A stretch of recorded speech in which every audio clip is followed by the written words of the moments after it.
1988 जो motor vehicle act अनुसार बलवत्र आईन एवं बलवत्र आईन अच्छी जे गाड़ी गोटे पोल्यूशन सर्टिफिकेट निहाती भाव कर दरकार अच्छी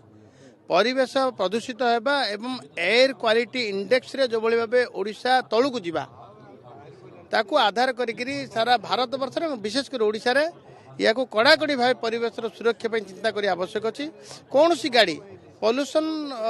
सर्टिफिकेट ये आनब से फिट करेब एवं तार से परिवेश प्रति अनुकूल रहिबो एवं ए कथा को जो कार्यानुष्ठान कार्यकारी करने जाऊँ से गोटे प्रकार रिएक्शन आसो जे सरकार कड़ाकड़ी करदे कड़ाकड़ी नुह ये बलवत्र आईन को ही लागू करागला एवं एबे सड़क सुरक्षा मास चली कारण जानुरी 1 ରୁ 31 तेणु आम एक मास पर्यंत समस्त को नवेदन करुचु जे समस्त सहयोग करूँ सरकार को सहयोग करूँ जे परिवेश प्रदूषण सर्टिफिकेट निहाती भाव आणतु एवं नहले दृढ़ कार्यानुष्ठान फेब्रुआरी 1 ठारू।